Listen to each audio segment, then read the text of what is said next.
everyone, and welcome to the Space Game Junkie podcast. I, as always, am your co-host, Brian, and joining me, as always, is your co-host, Jim. Sagittarius. It's that time, Brian. It's that time, Vaughn. $240. $240 with a space game. With a star drive. Yeah. That's right. Welcome, everyone. How y'all doing? I'm a little verklempt because we not only have our first guest of 2015, but there's like pressure on this one because people are actually like paying attention. I know. It's like crazy. There's like 3 apparently people in the chat room. The one guy, watch out for that one dude, man. He's a fact checker. That said something and he was like, nope, you're wrong. That C. Wilson's fellow, yeah. He's what is that site, PolitiFact or whatever? He's like that. You know, the fact-checking site. You know what I mean? Yeah. He's like that. Hi, guys. Wow, we have more people in the chat room than I'm used to. We have 10 people, including us, so 7 other people. So, yeah, we have a guest this week, our first guest of 2015, by user request, the developer of Star Drive and now Star Drive 2. Oh, God, I hope I say this right. Daniel DiCicco. Yes, joining us correctly. Woo! Awesome. I am terrible with names. Welcome, Daniel. How you doing? Doing great. I'm just sipping on some whiskey and excited to talk to you guys about Star Drive 2, Star Drive 1, any questions people have, and let's just hang out. All right, yeah, that's surprised how often we do get drunk dog like that. Yeah, there are times where I've just been sipping tequila the whole show, and because sometimes you have one of those days. What kind of whiskey is it? Like Maker's Mark or something? No, I got like one of those Japanese bottles, the Yamazaki stuff. I heard all kinds of good stuff about it. It's okay. It's like bourbon, but like twice as expensive. So, I'm just gonna drink American whiskey from here on out. I think and Scotch. I like Scotch. Oh yeah. See, I couldn't dig Scotch because it's got like that formaldehyde taste going on, and apparently people were telling me like the more it tastes like a chem lab, the better it's supposed to be. I like the peaty Scotch. It tastes like I don't know, like smoked, because they. Okay. Yeah, it's delicious. But we're here to talk about video games, not Scotch. Although I'm sure there's quite a bit of overlap. There's definitely overlap. I know I do my best developing whenever I've got. I flew Elite Dangerous a few weeks ago, a bit tipsy, and that was a bad idea. Thankfully, it was one of the cheaper ships, and so when I slammed to the side of the, have you played Elite Dangerous? I play the shit out of Elite Dangerous. Okay, it's amazing. It's amazing, right? But you know that kind of grill area right before right outside the launch bay? Antenna crap. Oh, yeah, and if you get stuck in there, you're fucked. Yeah, I got stuck in there, hit the boost, didn't last. So the first time I played, what was that game? The thing that NetDevil made? Jumpgate. Yeah, Jumpgate. First time I'm playing that, I'm sitting in the station and Brian's talking on Skype to people that we're chatting with, and I actually heard him hit the outside of the station, and it kind of rings the station like a gong, which is hilarious. You can hear that in Elite too, which is fantastic. Oh, really? Yeah. You can definitely hear like the guns going on outside and little. That game is, it's hard to even call it a game. I think it's more like a simulator. It truly is a simulator. It's Euro Truck Sim in 2 in space with guns. Yeah, and pirates. I tried my hand at doing some smuggling, and I was doing pretty good, but like I was just outside the mail slot, heading into like the big Coriolis like starport, and I hear like scan detected. I'm like, fuck. And I just kind of panicked, and like my shields are off because I was trying to like lower my heat signature, and I hit the boost button so I could like slip into the port. And oh no. No, and I made it in, Yay! But the problem is like I couldn't stop. So I just like smashed into the back of the station with like a hold full of like $100,000 of cargo. So, that's the worst. Yeah. So I'll give you a pro tip. Pro tip, everybody. If you start getting scanned and you don't want it, pop some chaff. Kills the scan. Apparently the developers said it doesn't. Oh. Apparently that's a lie. Really? Because when people pop chaff and I'm scanning them, it sure does.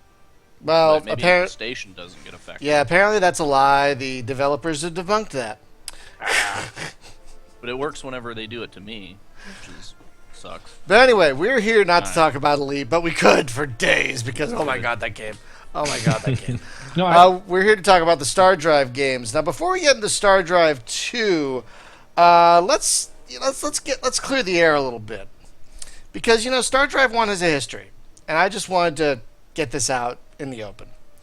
Star Drive 1, it did feel a little incomplete when I played it, and there's a lot of accusations going around and blah blah blah. So, Dan, I wanted to get the skinny from you. What exactly? I mean, I know you eventually had a baby, and I read that the engine wasn't good at all and stuff like that. But I wanted to hear it from you. What happened with Star Drive 1 to push you into Star Drive 2? yeah, well, kind of a lot of things. I think basically Star Drive 1, I'm actually pretty happy with it. I know a lot of people aren't so happy with it, but this was, and I mean this literally the first game I made, and I made a couple bad decisions going down the technology path. I didn't know a few things about .NET programming that I know now that kind of bucked it entirely. It's a little technical, but there's this thing called large heap fragmentation. There's a memory overrun. If you play the game for 4 or 5 hours, it's probably going to crash on you, which is a bummer. No. Yeah, I mean, so you have to reboot it. It's not the hugest thing in the world, but and then Microsoft XNA was completely discontinued by Microsoft, and I realized that there are all these other technologies out there that are a lot easier to work with. So this is kind of as I had released Star Drive 1 out into the wild, and I know it's got some memory issues, and now I'm thinking about, well, I want to move the Star Drive franchise forward. What's the best way? And it just comes down to, in the end, I need to make a decision that's going to pay my bills. And the Unity engine is it's solid, it's stable, it's got a good track record. I've learned so much about development since I started, and I kind of wanted to bring Star Drive 1 out behind the shed and just say goodbye. So so that's where it is. I mean, it's totally functional. It's got some technical issues, sure. So that's what I have to say about that. Almost makes me want to cry because it's like a scene from Old Yeller. Yeah.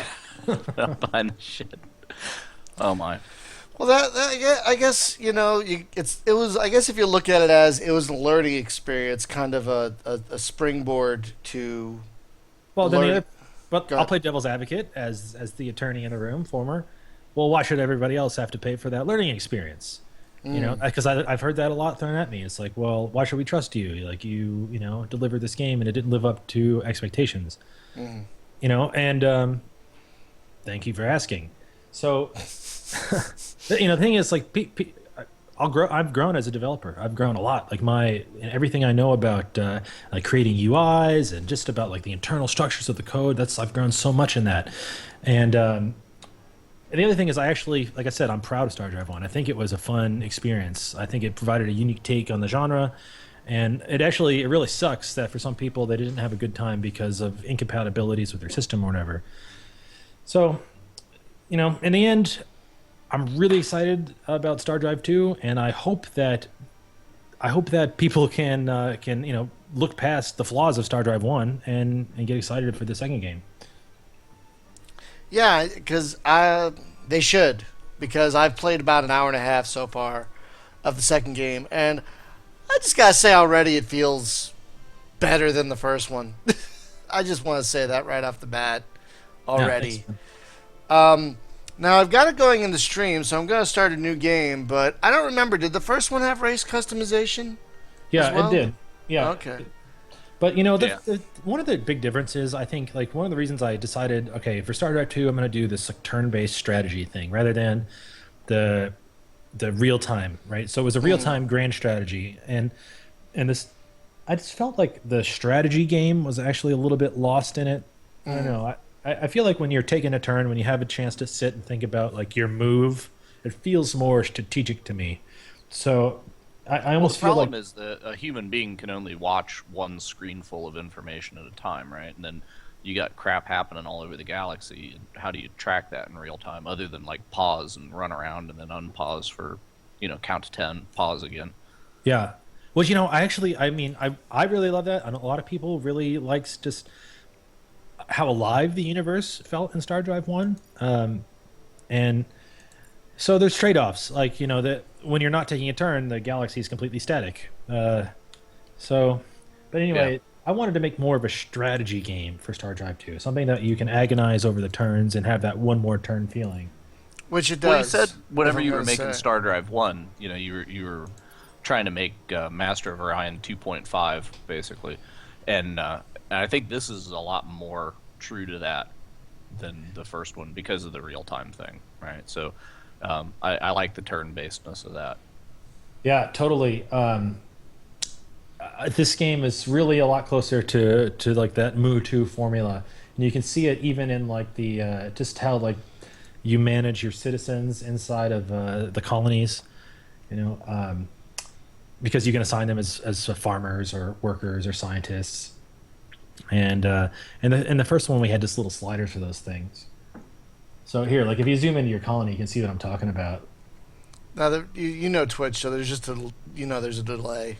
Oh yeah, we should screen share maybe. I don't know Yeah, how to do that. yeah. How do Okay. you do that while running Twitch? Do you know? I don't. Yeah, you can do it on a Skype. Oh, it doesn't matter. Yeah, Technical that issues. that actually, Brian, would be an interesting thing if we did a Skype screen share so that I could see your screen in real time, and then we let Twitch like take its sweet time like it does. Do you want me to try that? I don't know if right now is a good time Yeah, to there's a good experiment chance with of completely fucking everything up if we try that. So let's. Jim, we should try that. I didn't even know you could do that. Okay, I'm sorry, guys. We should try to do that like next time we don't have a guest and like experiment with that. I didn't know Some you could people do. in chat are commenting on like the lore that they're seeing for like the Kolrathi and like another thing I've really tried to do in this iteration is improve upon the lore of the races, just make Right. them feel like they have some, they're more than just like a picture and stuff. And I really like want to double down on that. There's some all kinds of you've seen some missions probably. I think I Yeah. saw Jim like find Rambal and some like the heroes and so on. But I want to continue to flesh out this universe. I really want to work in Star Drive 2 for a while. Like Paradox, the company, the publishing company, like they view their strategy games as content platforms. So like Crusader Kings and Europa Universalis, these games are not just kind of standalone things, but they're platforms to continue to tell all these different stories about Vikings and Ottomans and they just keep adding and adding and adding. And that was my plan for one, but like I said, I had to put it down. And hopefully for two, we can use this as a platform to really tell a lot of different types of space stories. And that works really well for them. Let's see. Can we rename? Oh, apparently you can rename a fleet just by clicking on its name. Someone asked in the chat. Now, someone asked about custom races, and someone wants to know if like you can make templates and import graphics and that sort of thing. And someone was saying the game is based on XML in a lot of ways, so it's not Yeah, that difficult. the first one I really put an effort into making it moddable, and the second one I've definitely done the same. Um, there is the possibility to import some custom graphics for scenarios, and I intend to extend that into like making your own custom heroes and stuff. But that's like kind of second level work. Like it's not like a primary feature that I can't possibly release without the ability to like have a full game editor. But for those who are into it and want to go do some like just digging around in the files, they can mod it pretty easily. Oh, that's awesome. Now, I gotta say, the interface, you've done a lot right with the interface. Can I say that there's one thing I particularly love? Please. Holding down the space bar so you can pass through several turns if you want to. Yeah, man, that is good stuff. 'Cause, Why don't like, more games do that? I don't know, like Master of Orion, you could turn on like just auto skip, right? Then it would just race to the next time that an event happened. Oh, Yep. I didn't I know kind about of that. prefer having the deal with the space bar, where you just like turn it off. Yeah, I was sort of So inspired by like this old game called like Frozen Synapse. If you played that, it's like a Oh, tactics yeah. game. Yeah, and you That's a like great everyone freaking submits game. their moves, and then it's like a turn-based game, but then everyone like updates simultaneously. And I don't know. I feel like a lot of games don't do that. A lot of strategy games because there's so much like crunching that needs to happen in between turns. So I have to make like serious efforts to streamline the processing of the turns. And you know, I it works out pretty well. And the other, and Unity is not multi-threaded, at least like not the parts that are exposed to the player. So it's all like it's all running in a single thread. And Oh, I see. Well, I gotta say, I've only had one crash so far with this beta, so that's pretty good in an hour and a half. did it crash like loading the game? Is that what happened? It crashed when I was trying to load the second scenario of the battle arena. Weird. Okay. Yeah, I've had some problems with the last build I just uploaded, so it's all right. We'll get it shaken out. Usually, Yeah, it's like have you had a solid lot of as a rock. stuff? Have you had stuff happen in the ground combat? Because I'm in this like spaceship mission, right? I found a Hulk drifting, and there's With like bugs the in it. alien bugs on it. Yeah, someone Yeah, so emailed I me got today done. that I there's a bug won, but then the like quit mission, the button in the middle of the screen, like continue or quit or whatever it says, did nothing, and I couldn't Yeah. get out, so I had to Yeah, quit that out to the sucks. main screen. Someone told me about that today, so it's Okay. on my list. But that's what the whole like beta period is for. Is like, Yeah. 'cause, How long is your beta period scheduled to be? Do you have is this like a when it's done kind of thing, yeah, or do look, you have a it's a. I mean, we're aiming at the first quarter of this year, but it's a when it's done thing. Like, this game cannot come out like in in any sort of bad shape at all. Like the only way I can redeem myself in the eyes of the people who are mad at me about Star Drive 1 is to make sure that Star Drive 2 is like flawless. So, I mean, at least from a technical standpoint. And so there's Yeah, like some minor stuff like this. Especially it's weird because we build I build all these levels and all these interactions, and then you fiddle around with some piece of code like 10 classes away, and all of a sudden the finish button doesn't work anymore for this one level. So like, what the hell? Yeah, well, we had a deal like that in ours. You would think like undoing a move would be okay, but then it did some weird math stuff so that you were then making negative money for the rest of the turn, and it's like what, and have to hunt for that. So like you touch something somewhere unrelated, and then all kinds of crazy stuff breaks. So I don't know if that's like a special feature of Unity or or what, but yeah. So whenever you do have this come out, though, like for the people that had purchased Star Drive 1, are you going to throw them a bone? Like give them Yeah. a couple bucks off or what? Yeah, we're doing the 33% discount. So Brian, this is actually you're heading to the mission that is gonna. Oh, really? It's gonna have the bug. Oh, fun! I've never done this. Let's, Well, we can play the mission, but yeah, it's like, what are we gonna do about this? We'll have to forfeit. I think we'll see. well, if I lose, I lose. Yeah, well, we'll lose or win, but I think the real issue is that. Oh, wow. Jim was Oh, just that's saying that- very cool. That is very cool that you have like ground combat, like which is it's kind of like similar to space combat, in that you have your troops. I can't select any of them. There we go. That's nifty, man. Yeah, I'm watching like your stream delayed, so I don't know exactly what you're pressing, but yeah, this is I really enjoyed making this mode, and it's very like deterministic, kind of like science fiction chess a little bit. See, so your troops are not like they're actually like pretty poorly equipped. You just have laser pistols on them, Right. and back in your colonies, you can actually upgrade them all kinds of different like technology, and you can buy new technology. You can unlock new technologies in the research tree and so on. So Ah,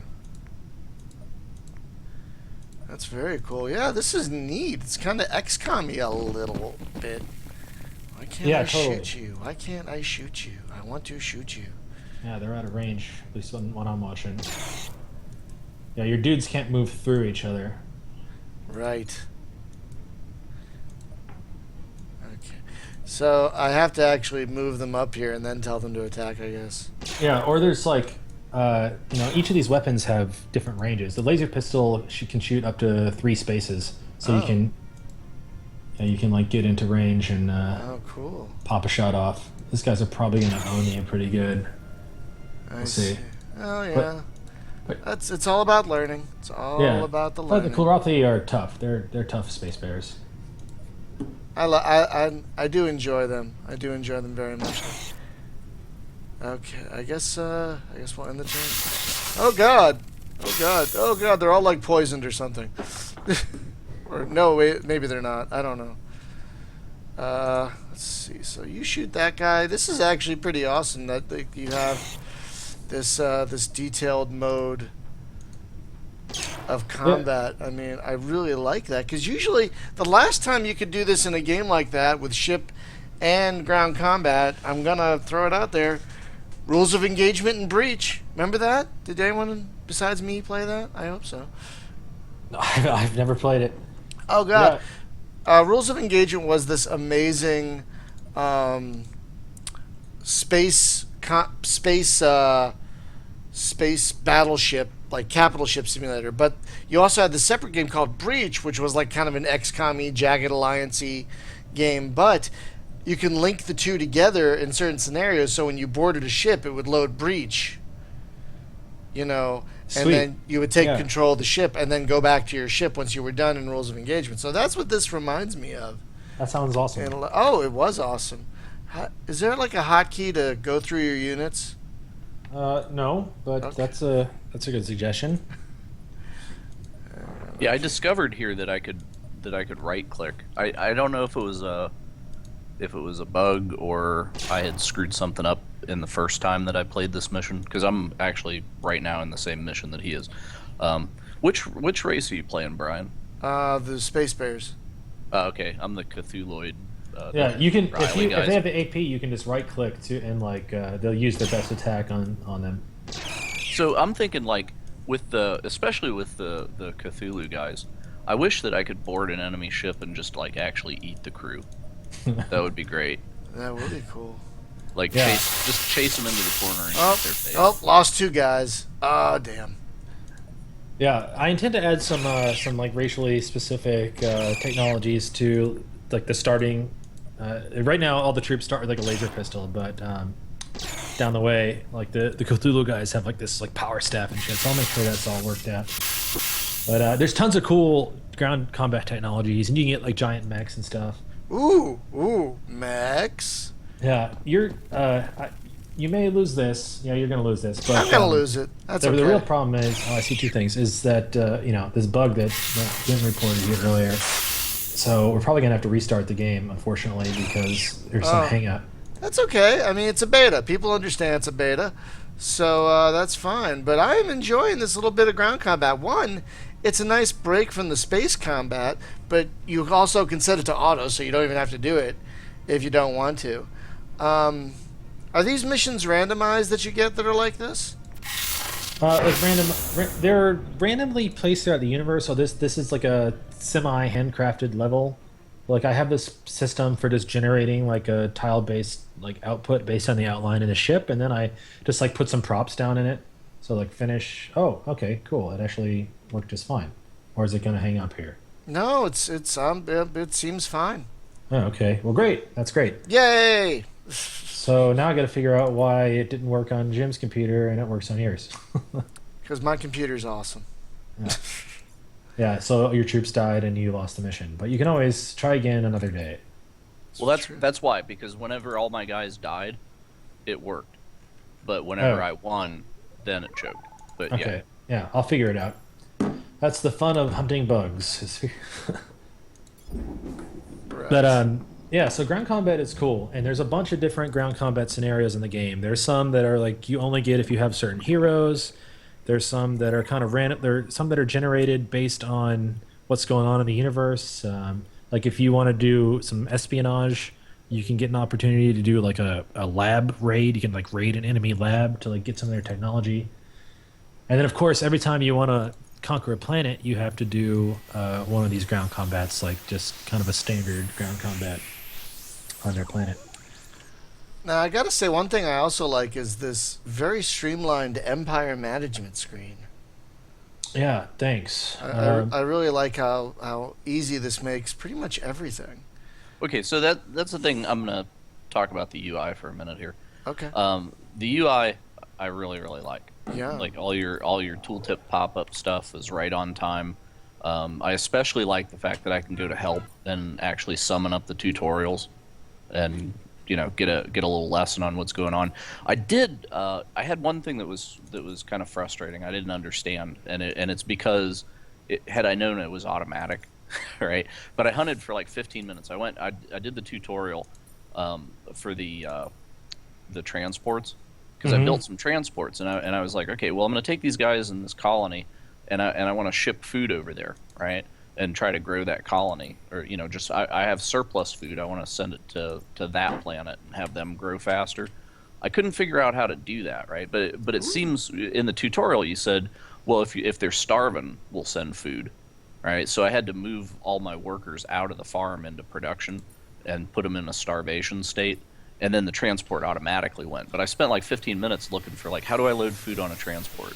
Oh yeah, so like in like Brian's game, he's got that desert planet. So and you can just like go in there, and if you take that one farmer on the desert and like put him as a worker, then you can like start building stuff in your new colony on Zeros there. Yeah. And then, yeah. Well, see, what I was hoping to do was actually like I had a surplus of a lot of food on one planet, but just subsistence on the other one. So I was just like, well, let me take all that excess and throw it over there so they have babies. But it wasn't happening. So, it was just like it was an answer to a starvation state, but I couldn't artificially boost the growth. Yeah, of the planet yeah, with that's it. true. You can't do that. So, You, but you- what you I can did actually is move I had. citizens. Oh, really? You just Yeah. load them on a transport? Yeah. Yeah. So Oh, there's do you do it just like troops or what?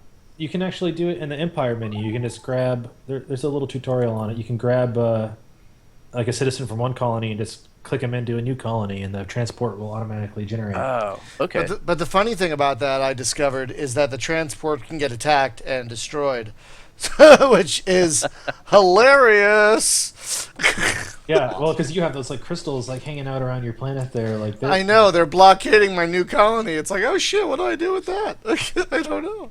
I gotta build some ships. build some ships, man. I gotta Yeah, build some it's like ships. I've had people who are new to the game be like, "This game's too hard," but then I've got like some really experienced beta testers who are like 4X, like geniuses, and you're like, "This game's too easy." So I'm like, "Oh boy." Now I feel like that's good. If it's too hard for the noobs and too easy for the pros, then that means I feel like the normal mode, the normal difficulty is right in line, and I can just make the easier mode easy and the harder mode harder. Yeah, so when you're in the ground combat, right, and the gun is not selected, so it doesn't have the green around it, but if I click on it, it gets green, and then I can click on the guy with a left click, and it fires. So I thought that was the way that you had to do it, right? So the first time I did the combat, I was like clicking the gun off and on every time to shoot, Oh yeah. and but then I discovered this time it's a right click kind of thing. So I've got to like tutorials are surprisingly hard because people don't want to read. Let's start there. A lot they just don't want to read. But it's if there's too much text, they're gonna be like, I don't care about this, and I don't know what's going on. yeah. So then I got to deal with okay, well that means there's like voice acting that's now like got to get involved, and then you got to like translate it into all the different languages we're going to. So I don't know, man. Yeah. Oh, by the way, the finish thing didn't bug that time. Yeah. I won the mission and quit out, so that makes your job even more fun. Yeah. Exactly. Trying to figure out why one time it didn't. But anyway, but what I was saying about the UI though is it's like I'm running into the problems that I have are like things that it's like because it's alpha or beta or wherever you're at. But as far as the UI design and that, did you do the whole UI thing, or did you have like somebody consult with you on that, or what? Because it is super pro, and I like thanks. it because there's nothing worse. And like you were talking about tutorials and not reading and stuff. My deal was I looked at this UI, and that's my test, right? Is like if I can pick this thing up, not read anything, skip all the tutorials, and I can figure it out, then the UI is doing its thing. And I would say like 90% of the way, yes. Yeah. So that's a mark of a pretty damn nice UI. That's wonderful. I do the layout for the UI, so I kind of decided how I want it to look generally, and then like my lead artist, who I've been working with since Star Drive 1, will go through and like do the good looking stuff. So like all the planet menu and stuff, like he comes up with like the sexy part of it, and I come up with the functional part of it. Right. Well, it's just the thing of like the status reports. Do I want to see my command points, or I want to see what my freighters are doing, or whatever. You just mouse over the thing up there. Yeah. It's really nice, So Glad you enjoy that. Yeah, because it's like very few games actually do it like that. Although when you see somebody do it, it's obvious. You know? So it's like if people don't do it from now on, I'm gonna point to your game and be like, do that. Yeah, exactly. I want to mouse over like everything in a game, and it always disappoints me when I like, okay, here's this icon, and I mouse over it, and there's nothing. I'm like, well, what? What the fuck? What is it? How am I Yeah. supposed to know? Well, the other thing too is that all of your tooltips pop in the same place, and a lot of games will pop tooltips all over the place, or they Hmm. attach it to the mouse cursor, and then they're obfuscating what you're trying to click on anyway. Yeah, Just stuff like that.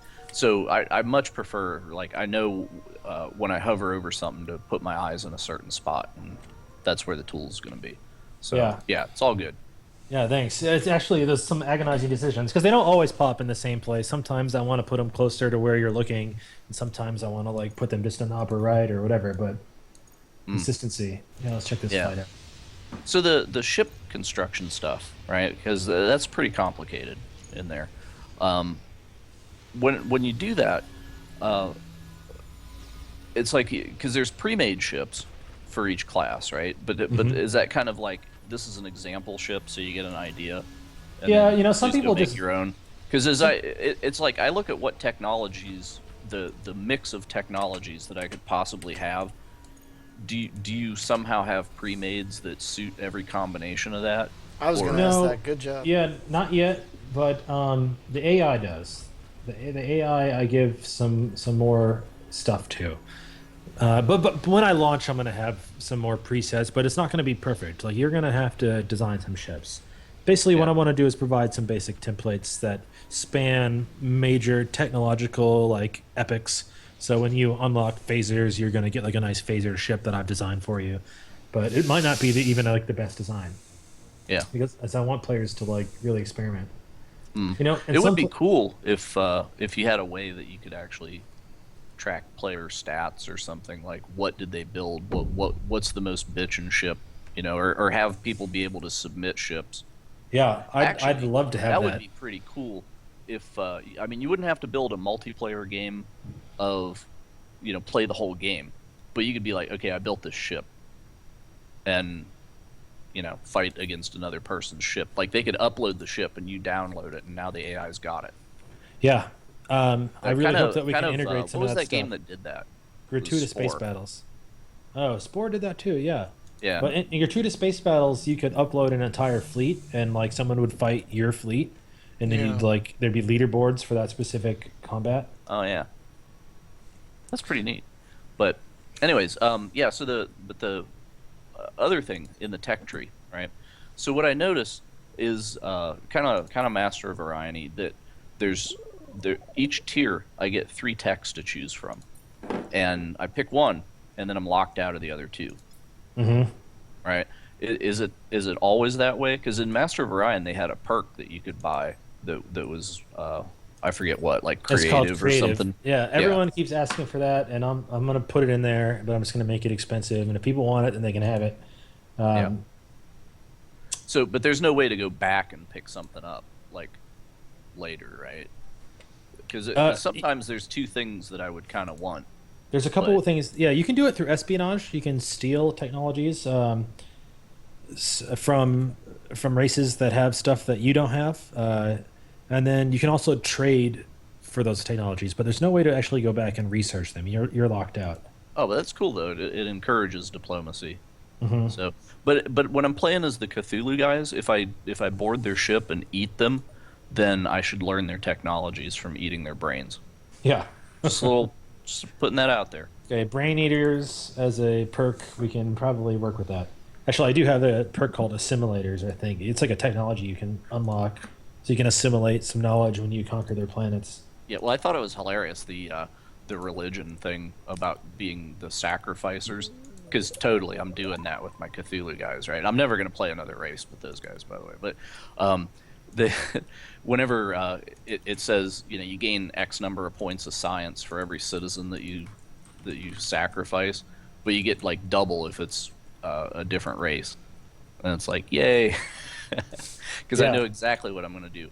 Because now, how does that mechanic work as far as like? Because I saw a thing where you can be like expert slavers and stuff.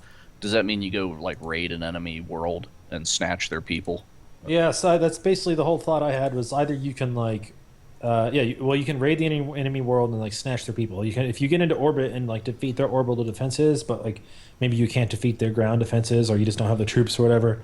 Then you can kind of siphon up some of their population each turn, and when you hit a threshold, you just steal one of their populations, and then if you have the sacrifices straight, you can throw them into the pit for like an even bigger bonus. Oh, so you never have to take the planet. You can just continue to farm their people. Yeah, if that's how you want to play. Yes, that is exactly how I want to play. I want to be the Reapers, man. I'm just Yeah, because sometimes they have like definite like bonuses that you don't have. You know, like the polyps are great because they only need like half of a food, or like some races are really good workers or really good farmers. So yeah, you can enslave these minor races. So it's all kinds of good bonuses. because I'd want to find a planet of tribbles, right? Like somebody that just procreates really fast and then just like eat them for experience points or something. So Yeah, I'm hoping to fit a little quest in about that involves like the sacrifices trade. I had this kind of thing sketched out where there's a little bit of story behind like why you get these bonuses. So no spoilers, but I'm gonna work on that before release. And the great thing about this whole XML based event system is that it's very flexible. I can do it quickly and just add new kind of story based events, and it doesn't take much to like make something that's pretty entertaining. You get a little picture, you get a little like combat or like a couple tough decisions, and it just builds the lore of the galaxy. So there's a lot of that. Is that actually an open for real .xml file, or is it in a prefab that you have to edit through Unity's? No, it's for the most part, it's all completely exposed. Within the limits that like I write hooks for it in my code, you can create your own events. But it's pretty robust, and I keep making it more robust every time I come up with a new idea. So you can cause like new battles to spawn or like new threats to spawn and stuff like that. Well, So, you can do a lot of balance stuff too, right? So it's not like you're having to recompile. You just go in there and tweak around your XML files and yeah, exactly. Yeah. And we have some really great modders in Star Drive 1 that made some like there's a Star Trek mod that's like really impressive. Like, basically a total overhaul and really makes Star Drive 1 like totally different. Yeah. So how do you handle balance though in a game like this? Because there's so many moving parts, so many variables, right? And do you just hand it to a bunch of people and say play the hell out of it and tell me if you think it's too easy? Yeah, basically, I try to I'm pulling numbers out of thin air for the most part. I mean, the economy I based on Mu2. I took their economic model, kind of reverse engineered it, and said, all right, well, at least I know like that worked and was great. And so, at least as far as like how much production is produced and how much research, like based on the planet types, that was my starting point. And now I'm trying to like make sure that the power progression just feels right. If I'm getting like too many techs too quickly, well, now it's time to increase the tech prices some, and it just takes more and more play. And have you coded a build where the AI just plays itself all day, and then you see like, okay, this race's things are even to these, or like this race keeps winning all the damn time, or what? Yeah, I haven't done that. Though it's a good idea. I mean, I do a lot of watching. I have a little debug mode you can turn on and just kind of sit back and watch the galaxy do its thing. So it's pretty similar. Because mostly they'll just leave you alone, especially if you build a big galaxy and just sit in the corner. You can just watch what they're doing, and they're pretty effective. I think the AI is pretty darn good at expanding and building up an empire and fighting. So I'm pleased with it. Are they the classic decision tree kind of AI, or is there a little hand waving that goes on, or are they slightly asymmetrical? So they have a few bonuses that you don't, and you have a few bonuses that they don't. For instance, like all these story events that you can interact with and get bonuses. Well, they're not doing that, So in exchange, they get a few things, but it's not like the Total War type deal where they're spawning stacks out of nowhere. They're basically playing the game according to the rules. So is that tough to code an AI that does that based on like, because depending on what perks they've got, then they're gonna have different decisions, right? Like if I'm playing, well, I assume they're gonna play the pure version of the race too, right? So Yeah, they play the at least default that race. lessens your, You so know, it's tough. I have to like. I remember like agonizing over the code to make sure that they could even like figure out how to feed their people and how to decide like what their, labor allocation is going to be, and then like, well, what is their priority as far as unlocking new technology? And I've actually got a pretty fun solution to that. So I have like every AI has they have an economic strategy and then they have like a military strategy. And the economic strategy is about, well, like what are they going to focus on as far as like unlocking techs, and then when they reach milestones in their like tech progress, then they know that they can upgrade their fleet to fit a specific like plan that they have. So they're going to be like, all right, I'm going to go fighters and like and missiles or something. So then I mix and match those. So then I just roll a few dice, and so every AI has a different economic and military strategy combination, and that gives you a bunch of varied opponents. yeah. So whenever the AI, if I go attack the AI and I've got a certain kind of tech, do they kind of rock paper scissors with that? It's like, oh, he's coming in here with plasma, and I need to defend against that. No, Or they're gonna whatever. roll So with their strategy.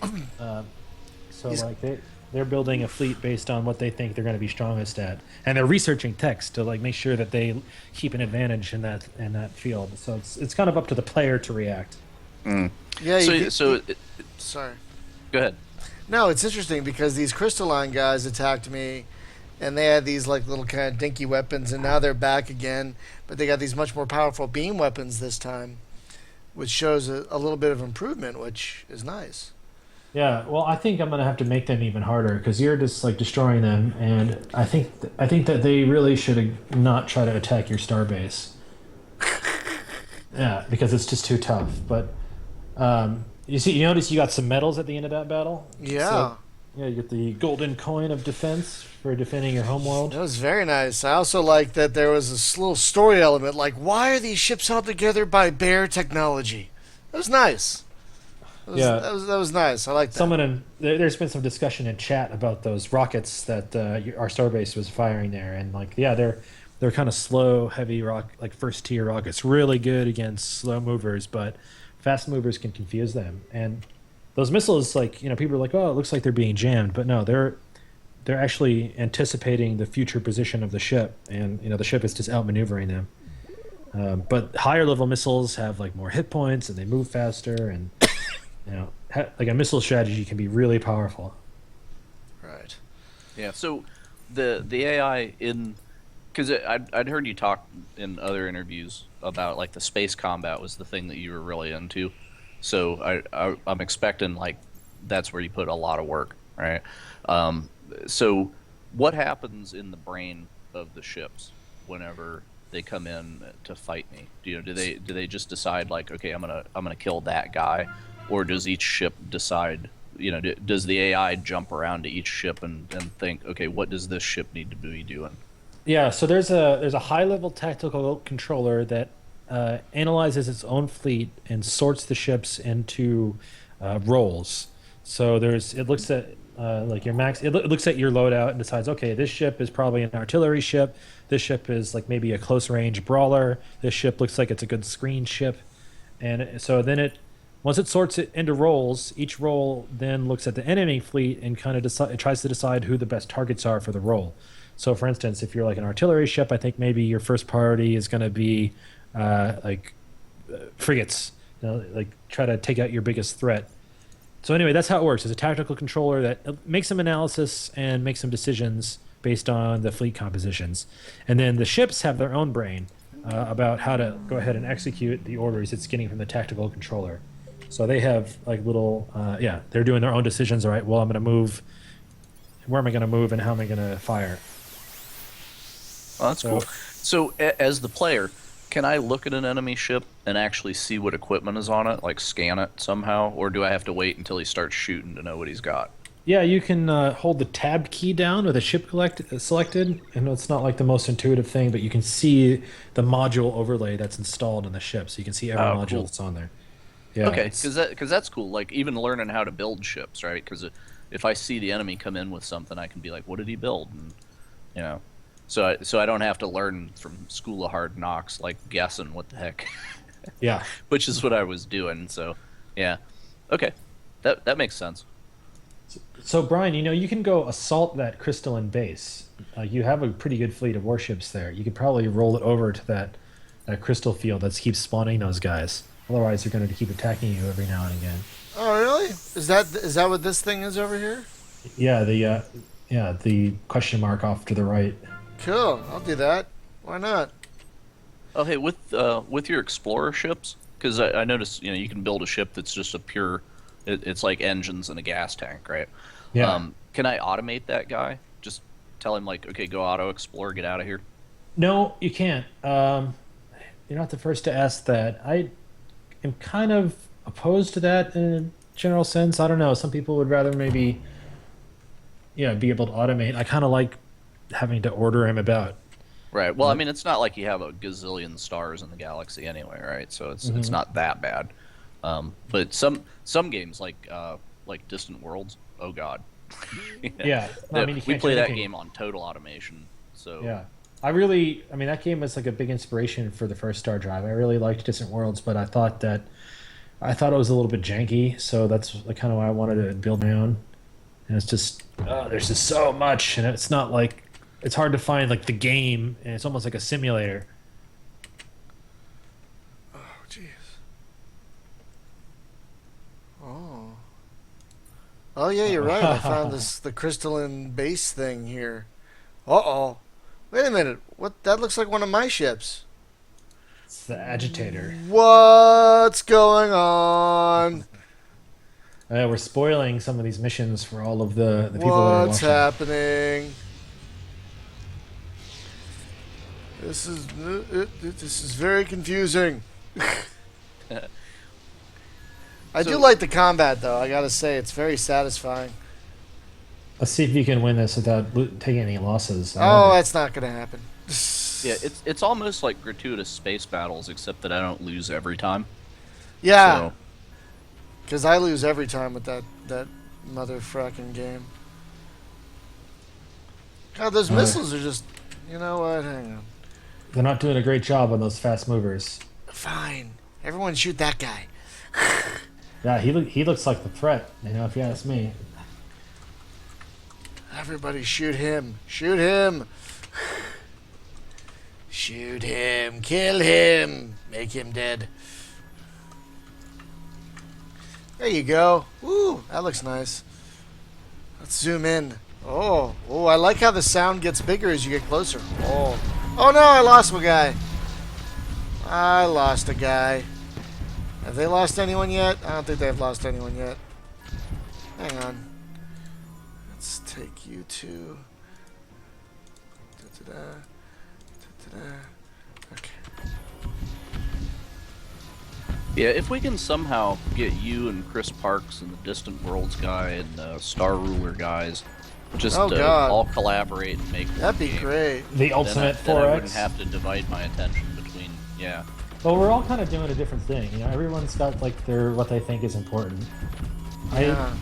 I kind of It's- like. It's just like, let's just take the best thing from each guy's game and jam them together, and then Your ships are kissing. I know. They were like making out there for a second.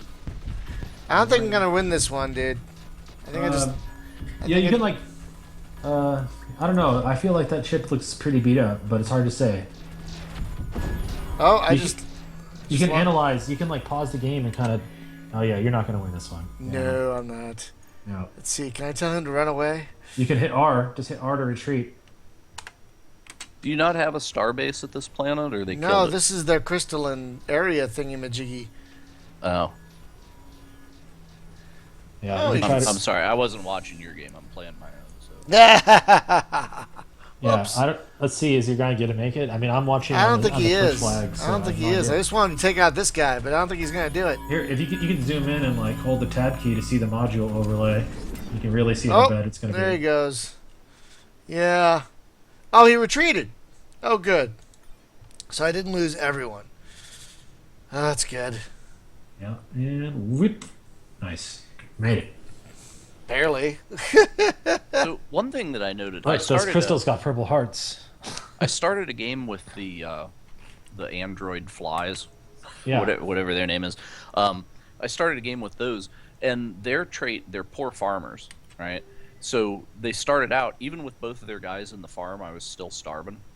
So Yeah. do you have to? Was that like because my home world is randomized a little bit, No, or is it just it's because they actually start out screwed and you got to scramble for tech to feed them? yeah, and that's what it is. And I'm trying to figure out what I should do about that because I want that because actually cybernetic is really powerful, Mm. and But and it's so almost like, why do they need to eat? You would think they would eat production or yeah. Well, something. the way it works is that they need a charging station, so they need like a it's like the Borg. They have their like hub, and Uh-huh. so once you build it, then they don't need to eat at all. They can just Right. like recharge using power.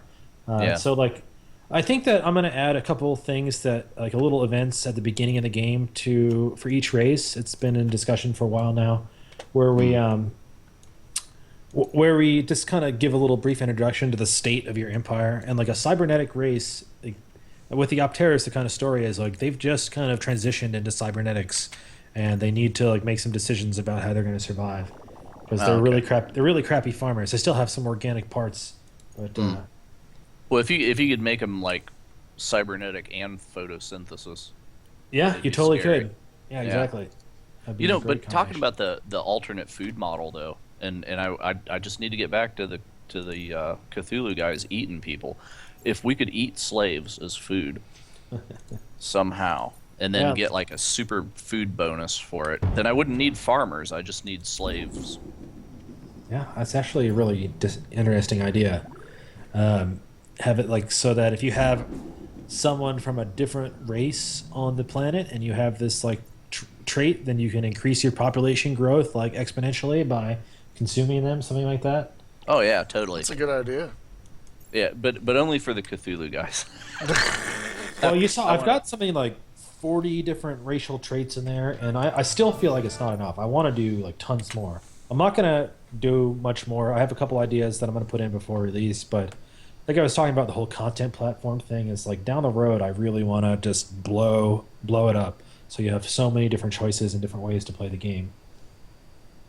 Which is nice because that's what people want. They want lots of options. So far, I've only been playing the bear race because I love them. I love space bears. Well, I guess the bears could eat people too. I mean, it happens in real life.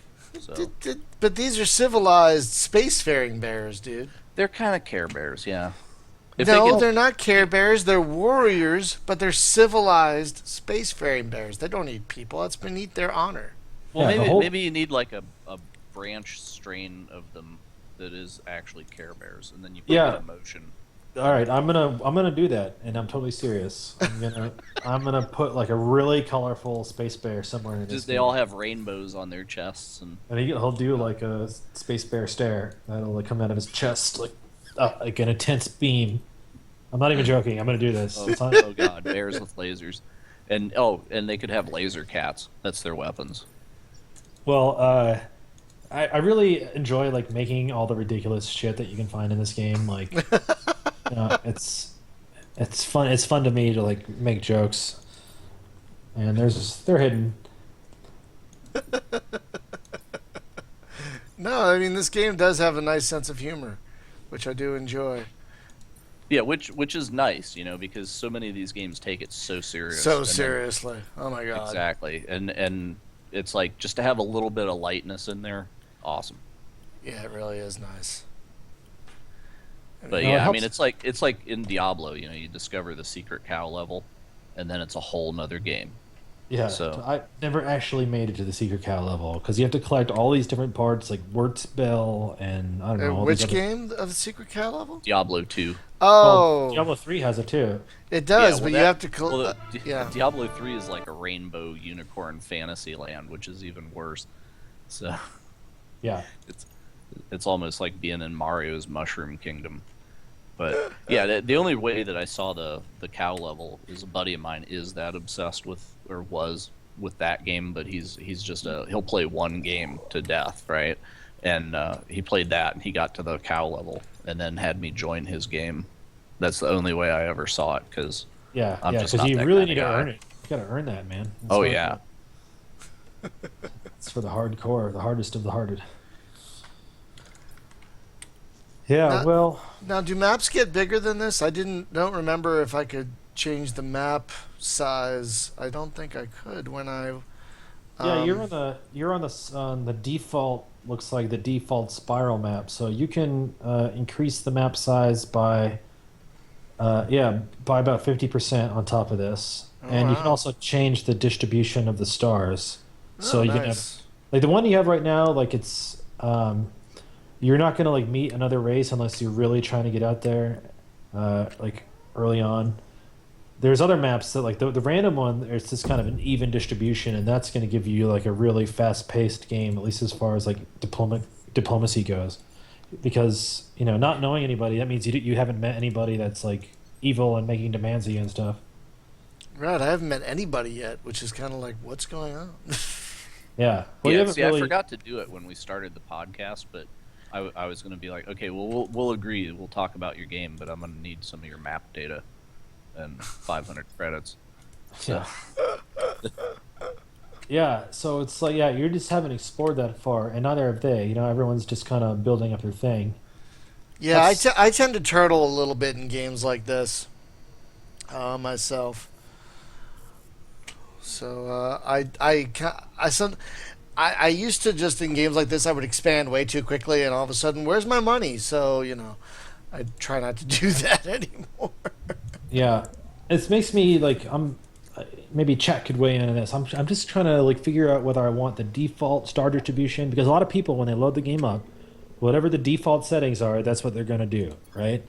Like I don't know if you maybe not, but I feel like maybe I should have the even distribution be like the first thing people see. well, I feel like whatever the defaults are is the designer's intent, and then Yeah, he lets me stray from that. So it's kind of like your idea of what people should play. The perfect way to do it is what I would definitely make the defaults. yeah, and then I guess I'm struggling with trying to figure out what that is. I like this. I really like the spiral distribution. I think it looks good, but I think the random distribution is going to provide more interactions like faster, Yeah. which is Or you could which ask the player questions, right? It would be like the gypsy fortune teller in Ultima. Just be like, yeah, yeah, exactly. What, what kind of or Daggerfall or the Elder Mount, Scrolls games? Mountain yeah, Blade does it too. Does it? yeah. Like, Oh yeah, yeah, it does. I forgot. But or you could ask him like Voight Kampf questions, like you see a tortoise, it's on its back. Yeah, what do you do? what's a Yeah. tortoise? What's a I'll tortoise? tell you about my mother. So I'm trying to build I ran another into it. fleet. I ran into a guy at work the other day who had never seen the movie, and it's almost like I just wanted to tackle him and pin him down and make him watch it right Wait, then. which movie? Blade Runner. Oh, what? I was like, how the hell can you be in IT and What? not? Yeah, there was another guy that hadn't seen Star Wars, and I'm like, get out What? of the building, What? turn in your card. Now, will you allow the ability to queue up research at some point, or is it just always one at a time? One at a time. That's okay. Yeah. I kind of like how everything, like a lot of things, are slave to the space bar. So you can't do the next turn, dumbass, unless you have to have some research going, you moron. Or Yeah, I mean, exactly. Make it easy. Make it so it's like you can't possibly waste a turn. exactly, I like that. Like you're not gonna go 80 turns without. Oh shit, I forgot to set research 80 turns ago, and now everyone's got beams, and I've got pistols. Yeah, Yeah. I've got nothing. Yeah. Yeah. By the way, Mister, I haven't seen Blade Runner is actually listening to the show right now, so he just sent me an IM. He's like, "You talking about me?" Yes. Has he? Yeah. Wait, What am I talking about? has he still not seen Blade Runner? Not yet. What? It's gonna happen. What? Tell that man to go see some. Wait, where's this? Where are you fuckers headed? Yeah. Saying my big ass. Fleet. I'm gonna like in response to watching you play this, I am gonna like code something that is like anti-turtling. You should be getting more harassed right now. You know what? I wouldn't mind that. I wouldn't mind that at all. I wouldn't You mind see a getting more player rest. turtling. What do you do? Yeah. Turn them over. No, I wouldn't mind being a little more harassed. It's fun. Now, what form of the harassment is there going to be? Is it always going to be these crystal fellas? Is there going to be pirates? You Well, know. there there are a few like conditions that the game looks for that will spawn pirates, but you haven't actually met them. It's like if you have a big enough trade, like empire going on, like you have enough vessels moving around inside your empire, like those freighters. Mm. But Uh oh. Well, I have to wonder though that with the Nice. turtling thing, like I wasn't watching. So what is he doing? well, He's it's just like just staying in his system and building a lot of yeah, ships and exactly. sitting there. Not really exploring, just kind of Well, like building up the colonies that you have. Well, well, but that I but the I thing is though, that's okay because you will pay for that later when the AI owns half the map. Yeah, yeah. and they totally. and they yeah. So you can sit idle and you'll find out in a couple I hours. just colonized two more planets. I'm not like sitting on my ass. It's just Yeah, well, how aggressive is the AI about expansion? Do they They have different personalities about like one guy's going to make a bunch of land grabs and because there's a couple ways you can go in these games, right? Where you do like what Brian's doing and you sit there and you build up one set of worlds until they're pretty tough. Or but sometimes the games will encourage you to kind of colony spam, right? Just like throw them out there as fast as you can. But I mean, it depends, right? Like if there's an actual cost to running a colony, like let's say the home world has to pay for it until it gets on its feet, you could bankrupt yourself if you put too many out there. Yeah, and that is a really interesting point because um, I feel like there maybe should be some sort of limit on your expansion in that way. Colony, because colony spam basically works here. Like you want to grab those planets and gobble them up. Um, and other games, there's kind of these artificial like limitations on how many you can get. Like you said, there's like the homeworld has to support it. Uh, what did I do in Star Drive 1? I'm trying to remember. I don't know. But I feel like if I had like maybe an outpost building that needed to mature before it didn't cost any like monetary maintenance, that might be a good check on colony spam. So I'm gonna make a little note about that.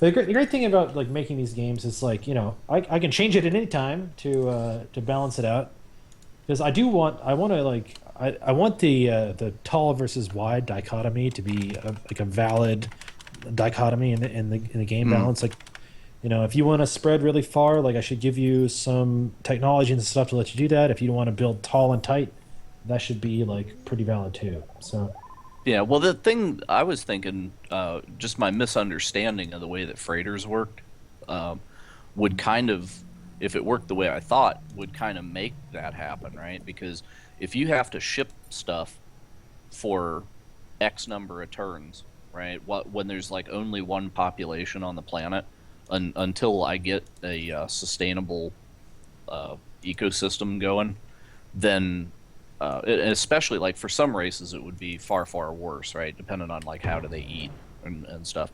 But it would be like, okay, I send a guy out there and there's a settler. It's like one guy with a tent and a cornfield, right? And he's screwed because he can't produce anything. yeah, There's like zero production, only food. So I would have to ship stuff out there, and if there was a cost in transport to get it there, like if I had to pay for the gas, so like the further away the colony is, the worse it is, something like that. yeah. Well, Because that would keep. In fact, the further the colony is from the home world, that way, if you expand out, like if you're dropping colonies, you've expanded to the point where you're like, you know, 10 planets away. That 10th planet is going to cost exponentially more than the first planet because it's just that far from you, and that'll be the natural progression is just expand out in a ring, right? oh, it looks like you found a bug there. I'm making a note because you hired that hero, didn't you? yeah, and now he's gone, and you can only Yeah, hire. it's just like hidden because I had a limit that I was going to have 4 heroes, and I actually just removed that limit, but the UI has not been updated.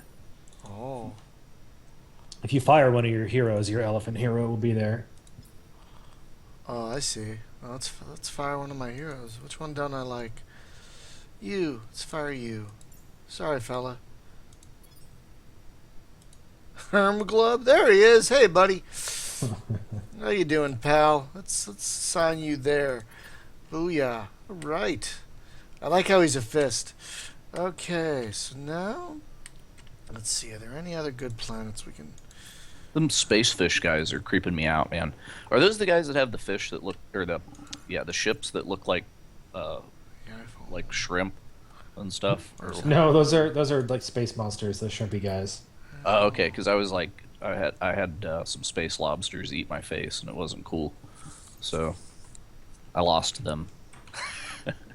That's always a shocking surprise, right? Like you jump a scout into a system, and oh, space lobsters, you lose.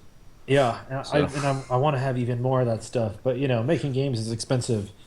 yeah, So like down the way, hopefully if we get a nice response like coming out of our launch, like I'm gonna just be reinvesting into like all kinds of new space monsters and like alien threats and stuff because I really want it to be. My goal, like I said on my forums a while back, is like when 100 people play the game, I want like 100 different experiences. And I right. want there to be so many just like little weird events and monsters and stuff. Like, Well, since you're talking about money, right? Let's talk about money. So, whenever you're making a game like this, it's you, right? So you're not paying yourself, but is this is your primary gig, or do you have a day job and you do this at night, or what? yeah, for Star Drive 1, I had a day job. I was like a lawyer.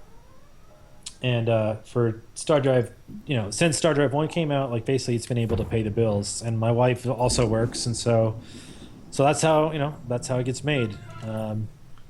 Yeah. And So the thing is though, like you have a block of funding, right? Like you did a Kickstarter for this thing and stuff, right? yeah, well, So it's for the first one, not for the second. For the oh second, no.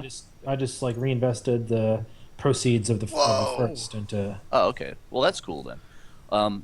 So with that money though, right? Like it's basically like and of course you're paying other people, right? Like you got an artist and other people that are involved. So it's kind of like the more stuff you add to this, and the game's already like super polished visually. I mean, you got balanced stuff and a little bug hunt to do, and then you're good.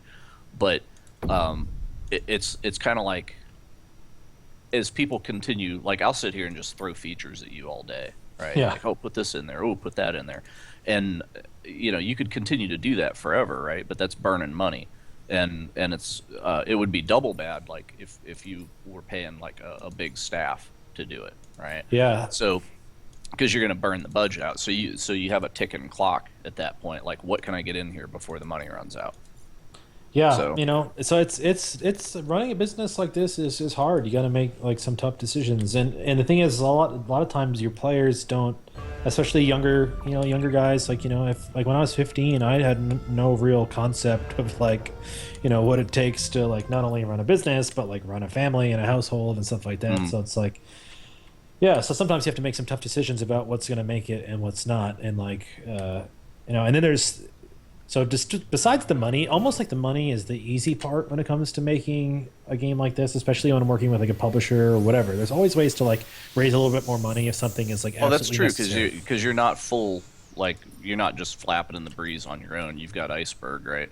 Yeah, So Iceberg has got like my back for sure on this, and they're willing yeah, to invest in and things that I like can't really pay for, like QA. Like having a whole QA team like on this game. We have these guys that are in Romania. It's like this company called Greenlink, and they're really good. And so that's it's great that like we can split some costs because we're both trying to make a good product and we get to share the rewards.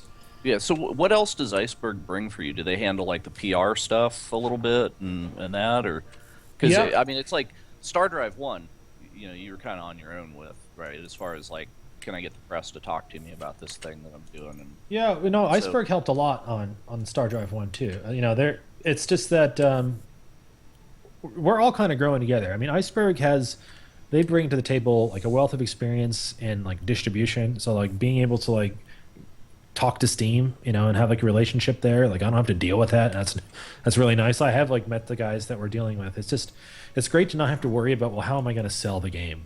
right, and the whole, you haven't gone through a green light, right? Because they got you in both times, or what? Yeah, exactly. Yeah, green Star Drive light's 1 hell, actually man. did. Yeah, it was hell. I mean, we actually got on Steam before Greenlight existed on the first one, and then the first one was kind of an unexpected success, I think, from Steam's point of view. So they were like totally happy to just say, yeah, Star Drive 2, of course, like, we're ready, and hopefully we can repeat that success and exceed it. Yeah. Well, the thing too, having been through with Star Drive 1, and I'm sure this game will probably have even better sales, right? But with Star Drive 1, you kind of saw the market performance there, and you kind of know what happens. Like, okay, we release at this price, and then the long tail is such that we make X amount of money at full price for X number of weeks, and then we participate in a sale, we do a bundle, we whatever. So you see where you spike your income at, right? Yeah. So you have sort of a projection that, okay, I'm gonna eventually make this much money, guaranteed, and then it'll trail on forever, right? But like the initial wallop of money is going to be X dollars. So your development budget you might have all the money in the world, right? You could have like $2 billion, but you have to get as much money back out of the game as what you put in, or you lost, right? Yeah. So Exactly. it's kind of like, well, I can put X number of dollars into the development, regardless of how much cash I've got on hand, because this is how much I expect to get back out. So Yeah, and I try to play that's kind of a conservative on tough, that as well. yeah, because with other project that I'm dealing with, that's the ticking clock. Is we look at how much money went out the door and how many units can we sell, and every hour of code time costs X number of units sold. Yeah, So well, that's kind of the calculation. The big cost for me working alone is also, I mean, the time cost of any feature is also got to be considered too. It's not just money, because I've made some like really totally inaccurate predictions. Awful about it. Like I just think, okay, I've got this thing I want to put in, and it's going to take me like 2 days, and it takes like 2 weeks. Right. And The thing is, though, even though you don't have to write yourself a check, it still costs you money for your time. Yeah, it does in the You end. still do earn a wage at it, even though, because you have living expenses. That time is money. Yep. But yeah, but that's the thing, because I was press for a long time, right? And then do the podcast kind of thing and that. But we have indie guys that come on, and then they have all these questions about this stuff, and they're like, well, how do we do the PR? How do we get the press to talk to us? What's the stuff with the asset management and all, and because they assume, well, we talk to all these people, we might know. Well, we don't. So any wisdom that you can lay on us, like we had Cliffsky on here, it was like a month ago, and I asked him, I'm like, what's your PR budget, right? And he's like, well, if it costs me $100K to make the game, then I know I'm going to spend $100K in PR to recoup. Yeah. And it's like, what? Because people go on Kickstarter and they're like, okay, I estimate this game is going to cost me, $50,000, right? And so they run a Kickstarter for $50,000, and then maybe that even runs a little bit over, right? So they get into their personal money, but then it's like, okay, I got a game, it's done. Now I can't afford distribution or, any kind of an awareness campaign or anything. So if you don't hit the front page at some big website because of the Kickstarter, then you just you kind of like launch off a cliff.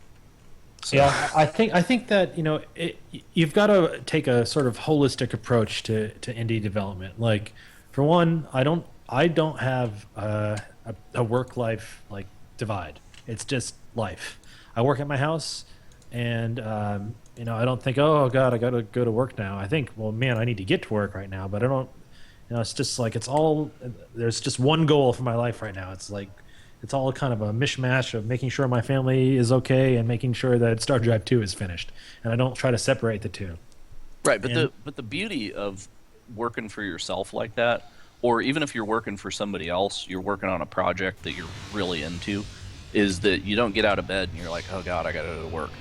It's like you get out of bed and it's like, let's get it done, let's get going. And I'm excited. I mean, you have off days and whatever, but it's kind of like, like when I get on a good project, it's like I'll show up to work an hour early just to get going on it, and Yeah, normally what I find is actually that I end up sometimes it's harder to get going, but then like I end up working like way longer than I thought I ever was. It's like, okay, I'm just gonna do these like 2 more things at 8 p.m. and I'm gonna upload my build, and then all of a sudden it's like 1 in the morning. I'm like, damn, that's like 5 more hours I just popped in, you know. So it's not. I working at home is definitely really good for that kind of thing. But you know, like we were talking about, like the business side of things is that you've got to take, you got to further, you got to be take a rounded approach to making the game. It can't just be about the game if you want to actually make a career at it, because there's so much crap that you have to deal with that basically it's not as fun. And frankly, you may not even like have the understanding. Just like you said, PR is probably the biggest one that I didn't even really consider before, which is why like I knew I had to team up with somebody who knew what they were doing. It's why I went with Iceberg, and they've been really great. And the other thing is, it can be very isolating working as an indie. Thankfully, like my house has a lot of like life in it. My wife works at home too, and we have like a lot of family in town, so it's always nice. Like I get to interact with people, but I can imagine that for some indies who may just like be single dudes working by themselves, it can probably be really hard to like get properly socialized. To get fulfilled in your social life, and yeah. So I think that might be a little piece of advice for people who are thinking about doing this kind of thing too, is like get out of the house. Yeah. Go find an office or something. Yeah, well, that's my job, right? I work weekends. So I work Saturday, Sunday, Monday. I do 3 13-hour days, and then I'm done, right? So you would think, like, I got 4 days off through the middle of the week. I got all this free time. Oh, no. I found ways to fill, like, every moment of it, which is dumb. But, yeah, so I totally get what you're saying. Like, get out of the house, which my wife tries to get me to do. But, yeah, it's well, where are you located at? I'm in Portland, Oregon. Oh, okay. So there's stuff to do around there. Oh yeah, So no, it's a great town. It's I not really, like you're. Yeah. really happy here in Portland. There's not a lot of other devs in Portland. The Gone Home guys are here, Fulbright. So I've had a couple beers with those guys, and that's pretty cool. It's nice to see a few other dudes making games around town, but there's not a lot. Yeah. Do you go to like GDC and stuff and hang out? And because I heard most of GDC happens on the fringe of GDC, not actually. We've done GDC. I think I've done it 2 or 3 years in a row. So I did it the year that I did the Kickstarter. After the Kickstarter, I went down to GDC and met with like Paradox and with Iceberg to kind of talk about Star Drive 1, and they were both interested. But I went with Iceberg just because I felt like I could have been a bigger fish in a smaller pond a little bit. It was definitely a tough decision. And then the next year we were back to do some promotion, and then the next year I was back to do some more promotion for Star Drive 2, and then this year I'll fly down.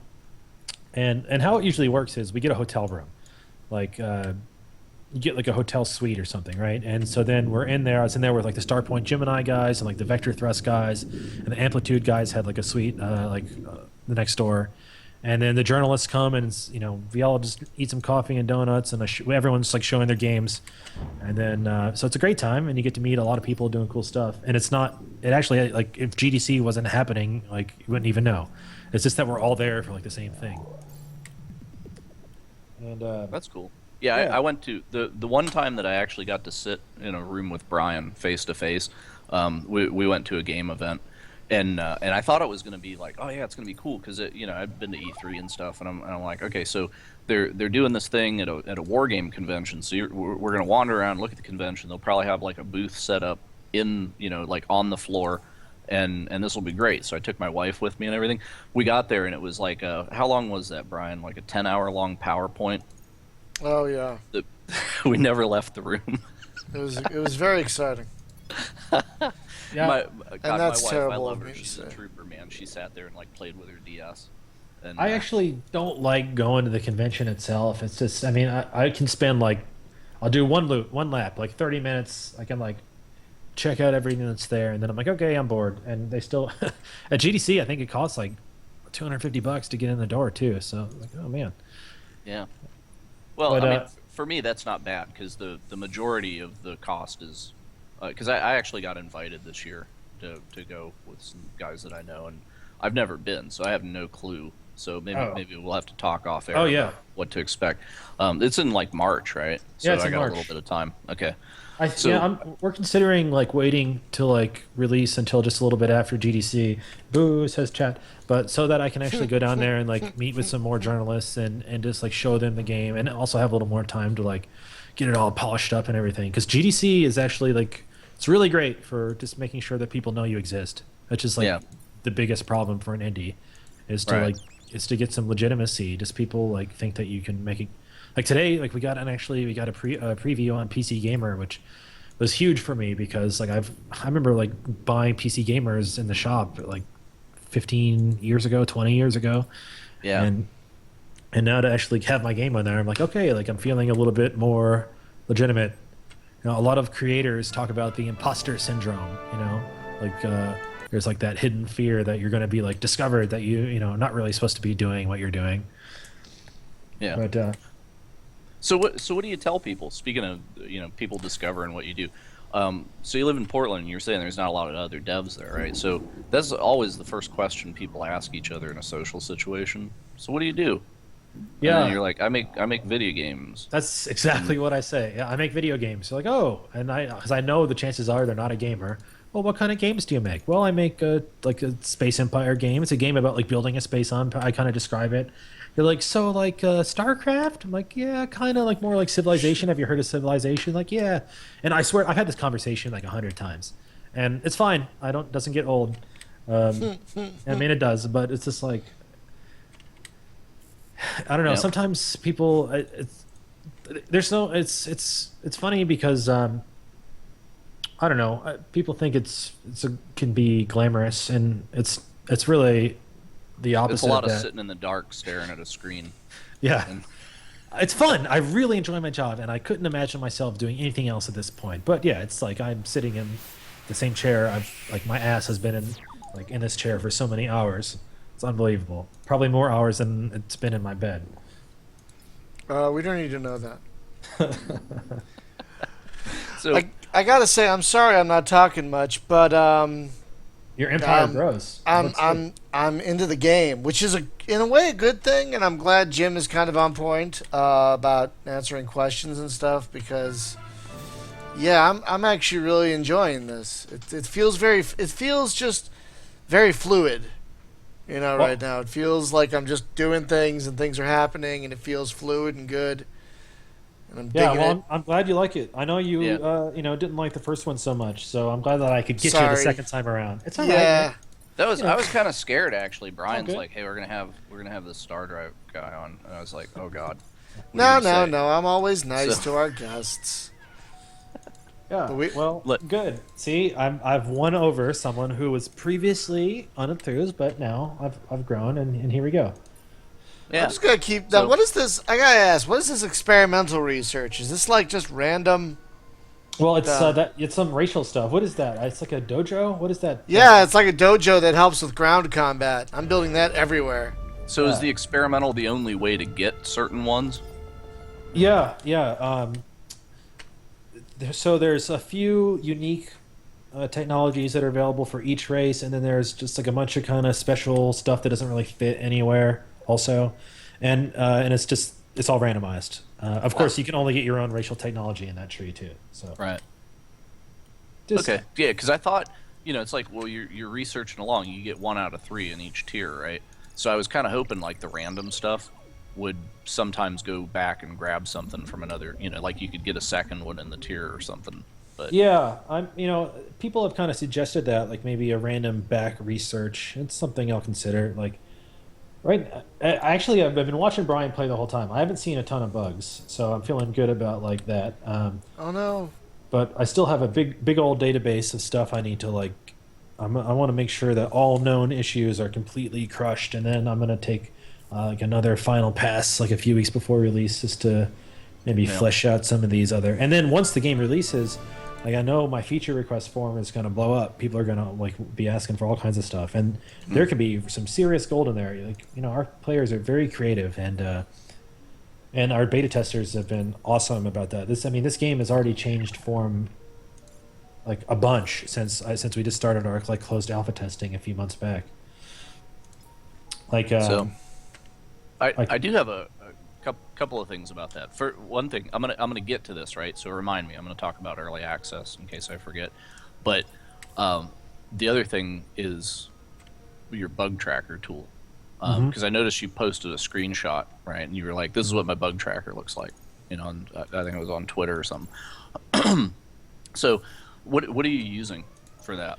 It's Jira, Jira. Okay, all Jira. right. It looked That's it. familiar because I worked at a cloud company and we used Jira too. So, are you doing the whole Kanban thing with it? No, With I don't the- know what that is. Oh, okay. I'll tell you off air. It's actually a cool thing. Something the Japanese invented in Toyota. It's how they do their car production line. But it works really great for coding too. So the reason that I was wondering about that though is because you have people, you always get in the situation where people are like, oh my god, when's the game coming out? What's going on? And I've wondered like if the developer turned their bugger public, and then people could see like, here's the list of broken crap, right? And does that stop the howling? Yeah. Like, oh, we need to wait because look at all that broken crap, right? But they can still see progress, right? Like, oh, look at all these things that are getting put in. Oh gosh, that's look at this cool thing. So I don't know. I mean, is that like TMI? Like, Yeah, I've totally considered actually doing that, but then I kind of learned the hard way that that too much information like putting out there can like actually like I don't know. I feel like it's dangerous. I don't want to give out too much information about my internal process or like anything about that. It's just there's some crazy fucking people. there's and no crazy people on the internet. Come on, uh, I know them all. Actually. Brian Starbase just owned those dudes. Very nice. Thank you. I'm gonna. So I did want to ask you, and this kind of dovetails into that, right? Like, patients and customers and stuff. So early access, because that's, the big things that we've seen in just the last couple years, right? So the whole crowdfunding movement just exploded, and I think it's kind of, it's waffling right now. It ain't dead, but I think there's a loss of faith in it. Just because of the ratio of funded to delivered is not what people expected. But also the whole early access thing, right? Like you can buy into my alpha, right? Like pay full price today, and I'll give you the broken thing, right? Under the agreement that it's super broken, but now you're one of the QA staff, and I don't know. It's kind of like there's good and bad to that.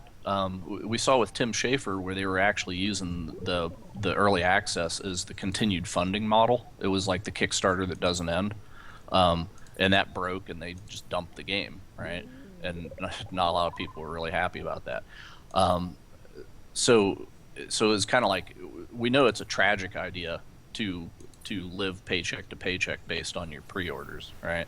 But the whole deal behind early access, though, like you're letting people in, and the game is it's an alpha, which people, they're like, oh yeah, sure, it's an alpha. There might be a couple missing things, and it's like, no, have you played a real alpha before? Yeah. It's like that spaceship. Yeah, they're colored blocks. It looks like a 2600 game. It's like it's programmer art. I think some but games that- really lend themselves. All right, go ahead. Yeah, finish. Your thought. Because that's a thing though. Like when you got that busted shit in there, and your art assets aren't even in place, and everything, and it's crash-tastic and stuff. Here's the problem though. When people go early access on Steam has that thumbs up, thumbs down rating thing now. Yeah. And they don't wipe it whenever you come out of alpha. So if you put a busted game by definition in early access, then people downvote it, right? And they're like, oh god, this thing's broke. And it's like, well, yeah, you knew, right? We said, but the mob is fickle, so they continue to bury the thing in red, and then when the game comes out, you've already got like a super negative rating on day one, and it could be the best game ever, and you have to dig out of the hole. So yeah. So anyway, That's definitely a early valid access, concern. I think that I'm not like totally opposed to early access. I prefer I haven't bought an early access game recently for sure. Like I'm trying to think, but some stuff totally lends itself to early access. Like trying to think what would be a good example. Actually, like honestly, Endless Legend on early access was a pretty good idea. The 4X's I think lend themselves well, but you have to have a pretty well developed product. It needs to be like I think mostly feature complete, but not content complete, so you can get like real feedback. I think that's what early access should be used for. Not as like a. I feel like the game should be done, but you should be really like trying to solicit feedback about what's working and what isn't, so you can tune the game. Yeah. Right, because it would be like if you drop this in early access, but combat's not there, Yeah. something like that. It's like, Exactly. well, we haven't done the combat stuff, and but we have some of the empire management stuff. You can colonize planets, and that's it. Colonize planets, move workers around. Early access, $40, go. Yeah, And then people riot. Exactly. I actually think that Star Drive, Star Drive 2, as it stands right now, probably would be a pretty good candidate for early access because it's in a stage where people can give really good feedback about, like what's working for them and what isn't, and it's like the game mostly works. But I'm not going to do that. Like I want to just make sure I want it done, and I want people because I think early access also has this implication, like you said, it's just like it's broken or unfinished, and I don't want to buy a game like that, and a lot of people don't want to do that either. So well, and the other thing with that too is then you see, and I think it has a lot to do with like, oh, we crowdfunded the game, now the funding's running out, even though early access, right? Because then there's the like 80% of people that wait until you're at version 1.0. So I've seen a lot of titles flip the switch too early and say, okay, we're released, and it's still which is kind of what early happened. access, and they try to just get that boost of sales.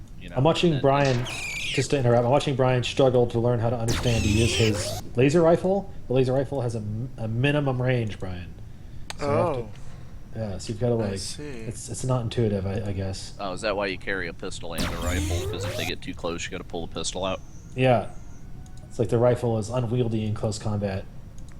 That's a pretty cool idea, actually. I like that. So you got a little XCOM going on here. Space Hulk. Really, it's Space Hulk, right? Yeah, this actually was Derelict ship.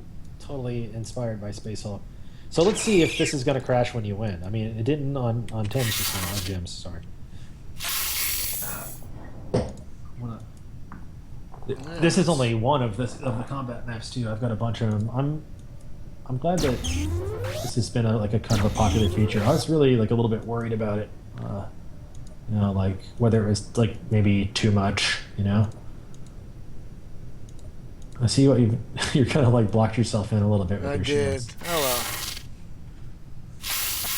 I like that ability though. Yeah, that's fun. I do like that ability a lot.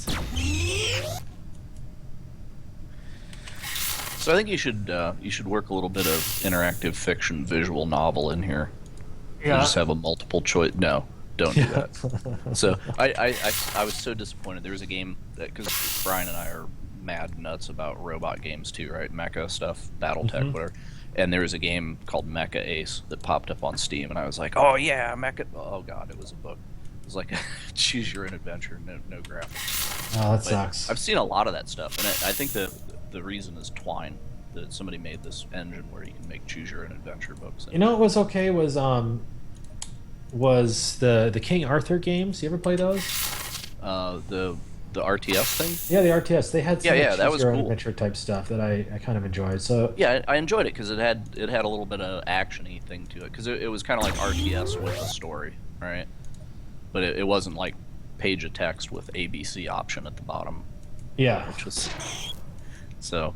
But yeah, a lot of weird stuff coming on Steam lately, and I wonder when they're gonna just do away with Greenlight entirely and I just hope be so. like, all right, floodgates are open, Oh god, I hope they don't. No, I mean No. it's hard. It's like the discoverability issue is already it's already hard enough. Like I'm so afraid of like dumping like $100,000 into a game that no one ever hears about, and then You and me both, brother. So, Yeah. because that's really the struggle. Well, like I was saying, I've been on the press end of stuff since '97, but to be in your shoes is brand new, right? And that's why I did it, is because I want to talk to people and have that perspective, right? So now I've kind of got some of that. So it's just like, wow, it's almost like when you're it's like a fishing story, right?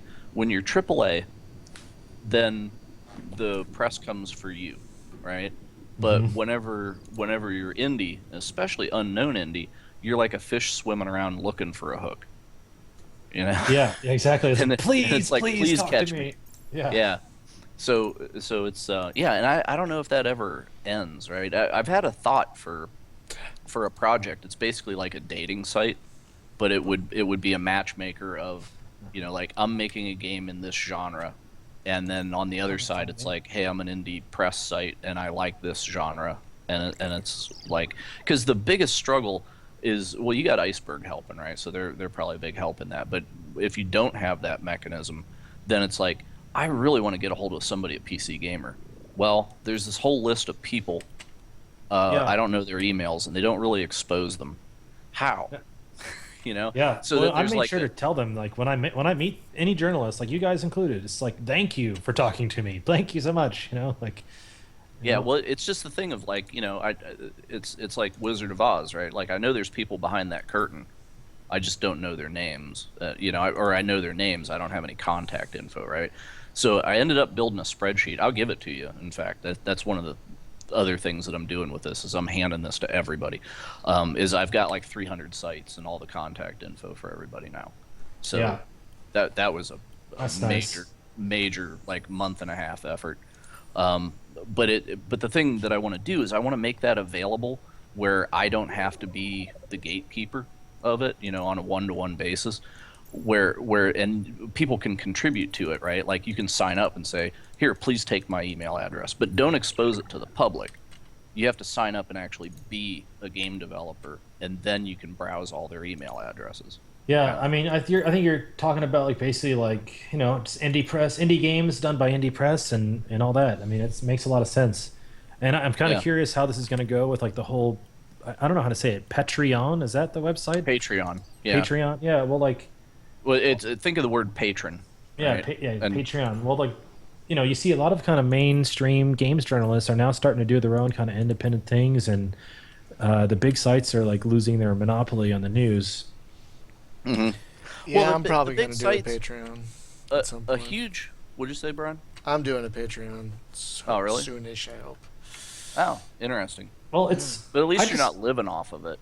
I know people that are like living on it. Like I'm paying the rent with Patreon. That's a different animal. yeah. But yeah, Well, but that's cool. I can see like if you want to subscribe, Uh-oh. where I'm seeing like a lot of the websites, it's almost like magazine subscription, right? Like give us a monthly, and read our site. That makes sense. Uh-oh, you have a bug. Yep. Oh, no. Looks like a wormhole. Yeah, and I can't get out of it. All right. Oh Well, well. there we go. Here we go. Uh, Ran into a bug. Woo! Bug! Yep. So Yeah. that's the thing though There with the it press is I'm watching the press because I'm from the magazine days, right?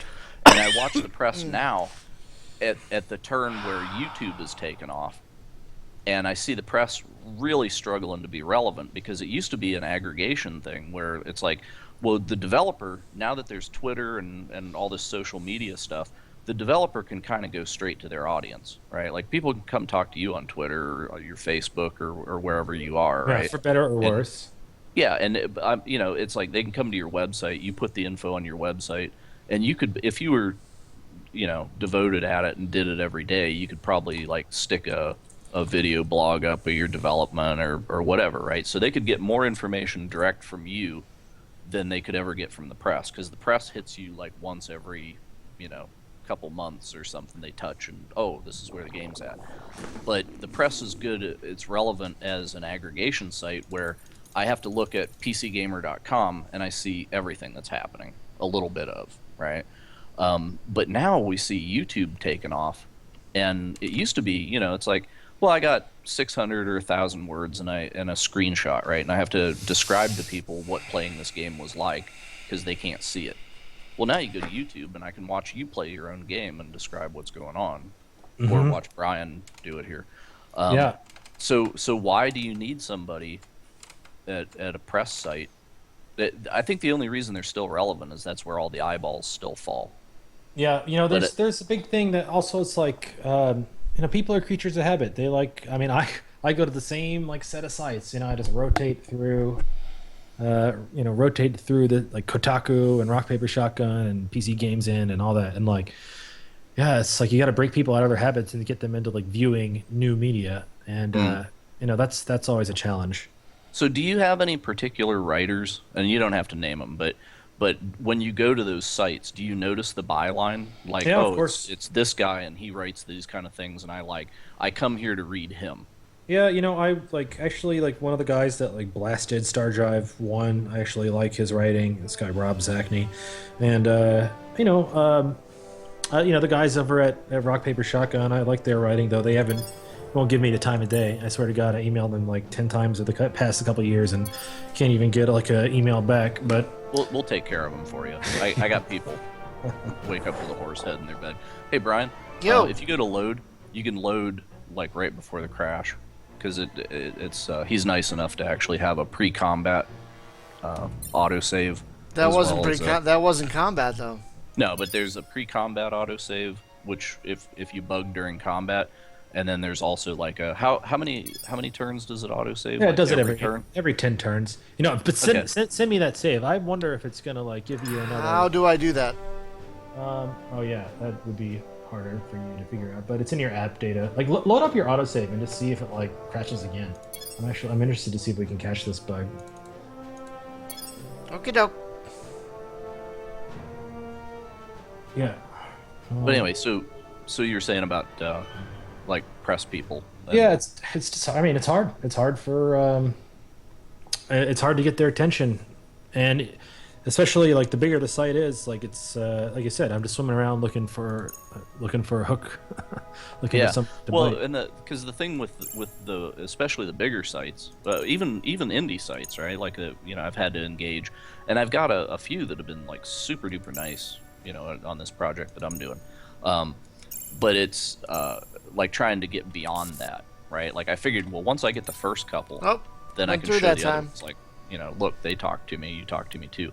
But it's almost like back to the fishing analogy, is like the indie sites, to a lesser degree, but the AAA sites, they don't have to work at fishing; they just keep dipping the pole, and they can fill the boat in a day. Yeah. It's more like how fast can you write, not how much stuff is out there to talk about.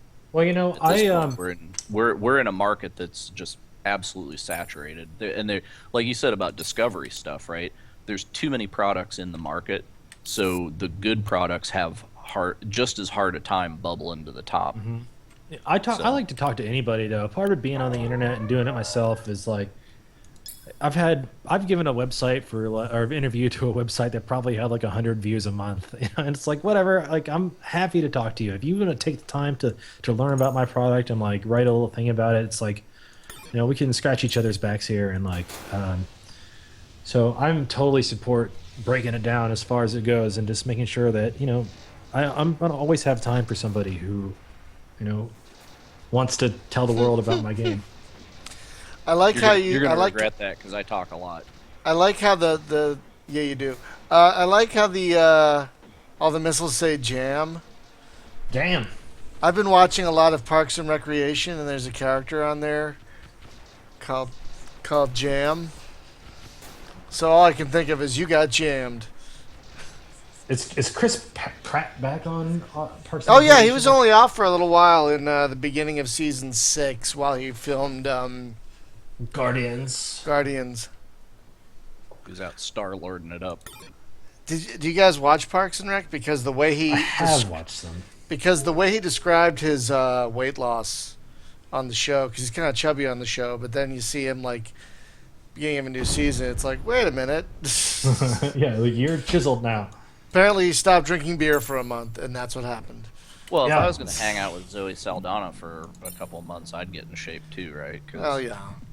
Well, watching you play these past 2 hours has made me want to make the game even harder, which is funny, like I said, because people have complained that it's too difficult. But I feel like you, Brian, at least need more challenge at this stage in the game. So I'm gonna work on giving it to you. That's fine, but So, you're also going to allow people to change the difficulty level if they so choose. Yeah, it's true. How do you feel? do Do you you- feel like it's been difficult to achieve what you've done, or have you felt challenged? I have I've kind of had a self-imposed challenge not to expand too fast. I've been wanting to, but I've been fighting that urge because I know I'm just gonna stretch my resources too thin if I do that. Yeah, you'll find somebody that's mean. Yeah, and I'll just like, oh, I have too many planets and I have no money to build anything. Blah blah blah. I've done that before, Mhm. so it's been a challenge to kind of rein in my impatience in that regard. Yeah. Well, I kind of wanted to. Excuse me.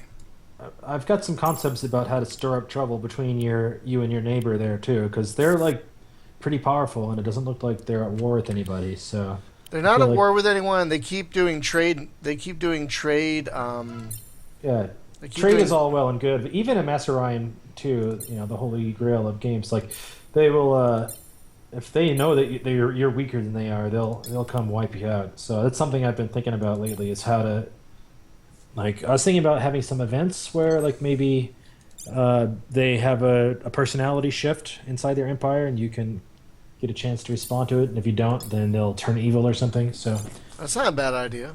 yeah, but you'll still, it's not going to be completely random. You'll have a chance to intervene.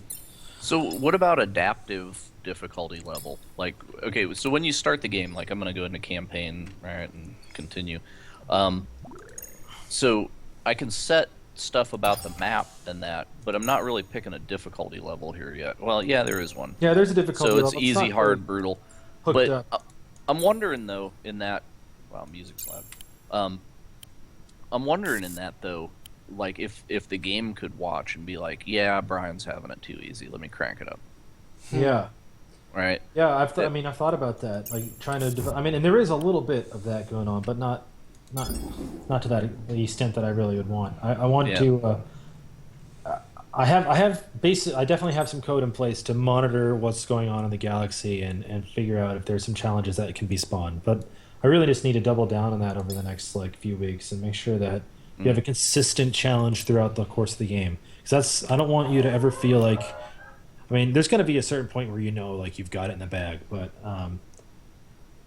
like I think one of the best way to like maybe improve Brian's game from a challenge standpoint would be to make his only known neighbor like a lot more aggressive.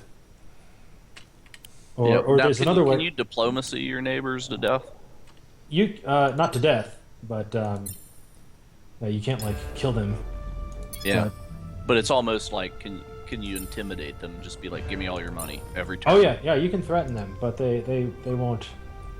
Do they at some point have enough of it? Like, because I'm just wondering, like, can I go in there and just completely deplete his economy by basically mugging him every turn diplomatically and subjugate them almost? But yeah. So as far as the difficulty goes, though, whenever I pick easy, medium, hard, what is it actually touching? Is there a bunch of knobs that get turned? Oh yeah, right now actually, there are no knobs being turned. It's all a sham. It's not hooked up. I have a few knobs that I intend to turn, but the easy, medium, hard is not. It's not hooked up to anything. Oh well, that's cool because when XCOM came out, it didn't work either. Yeah. Do you remember XCOM? It was like the difficulty thing did nothing.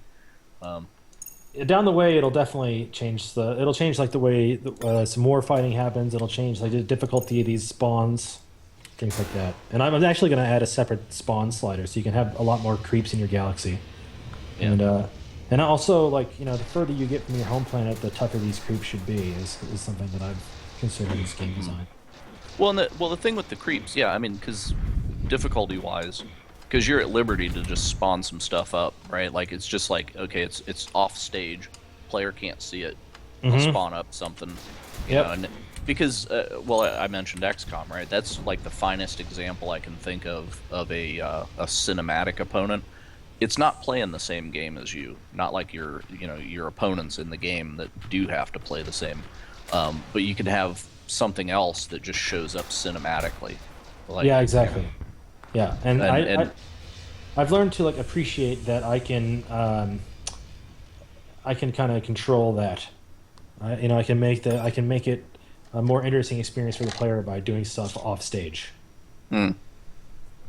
Well, guys, I'm I think I'm at my limit here. Yeah, we've been talking. Well, you guys have been talking. We're right I've on been 2 playing. hours. Yeah, we're almost Yeah. at 2 hours. I don't even know if this will export properly to YouTube at this point. It's kind of long. I might have to split it in half or something. Yeah. The Maybe. show is too robust. Well, maybe. you know, for anyone who isn't following me, follow me on Twitter. Join our forums. I'm at Zero Sum Games on Twitter. I'm sure you can find me. And StarDriveGame.com. Come join us on our forums because I'd love to keep talking about these things. Although I recognize a lot of guys from our forums here. And hello, and thank you all for coming. Yeah, now I understand why the guys at Explorminate like you so much.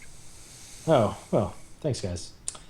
Okay, and thank you so much for having me on your show. It's been a real pleasure. But It has I'm been gonna a go pleasure for us too. And I gotta read a tell book. you, yeah, I mean, like you said, I wasn't a huge fan of the first game. I tried to review it, and it just felt like, where's this going? It really did. But this one, I like. It feels good.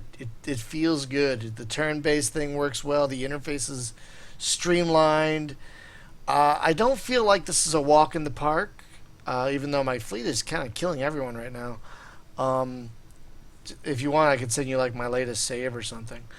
But yeah, I'm really enjoying this so Well, far. great, man. I'm really glad, and I'm gonna come back around and hope that you all can post a review up.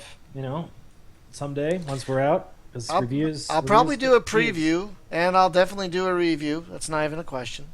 Yeah, well, and the nice thing is because we're doing the video stuff now too, right? Because the cool kids, right, are all doing video. But but it's not a hard game to watch. That's a nice thing about it. Like a lot of 4X games, I'll watch people like even playing like Endless Legend or something, right? And it's just like, oh yeah, I'd rather be playing it. But here I'm watching Brian play this, and I'm kind of like into it. It's really pretty, and things make sense when they happen, and the pacing is good. Yeah, it's colorful and it's attractive. It's easy on the eyes with the blue, with the soft colors. Yeah. Well, that and there's always something happening, right? So Yeah. a lot of those games, because you can mash, like the beauty is you mash the space bar till something happens, right? Because otherwise, these other games, God, I hate play by email, because I've had a couple of games go play by email, and it's just like nothing happened. All right, here's an email, send them back, and but yeah, so this thing hustles right along though, so that's cool. Yeah, I'm hoping that it's gonna be like a 6 to 10 hour game for most people. It's gonna take you a couple nights to finish a game, or a marathon session. Now, if you crank the Galaxy up huge, or you like committed to something, Yeah, exactly. It can be faster or slower depending on what you want to do, how you want to play it. But the game can move pretty darn quick if if that's what you're into, or if you're into a long game. That's all there too. Awesome. Ruby. Well, thank you so much for joining us, Dan. It's been a real pleasure, and everyone in the chat room, thank you for watching. This has been probably, oh my God, we've got like a lot of people in our chat room. The last time I saw this many people in the chat room was like a pre-launch Elite Dangerous stream. Yeah, this has worked out pretty well. So Dan, we're gonna need you to come back every week as like this other co-host, right? Yeah. Sounds good, Bring man. all your friends. I don't know. That's Legion. it. So, I'll definitely come back. We could talk about some other games together just for the hell of it. So yeah. We'll probably Thank you, are strangers. going to do another like follow-up Elite Dangerous podcast, so we should bring you back on for that. yeah, would love to talk about Elite. Because holy shit, that game. But anyway, folks, thanks for watching and listening. And again, we have Dan because people requested it. Like I try and reach out to guests, but I also try and honor requests, and we had about half a dozen people request you, man. All right. So if you have any, so folks, if you have anyone you want to bring on the show, it's Hail, Hail at spacegamejunkie.com, or hit us up in the comments. But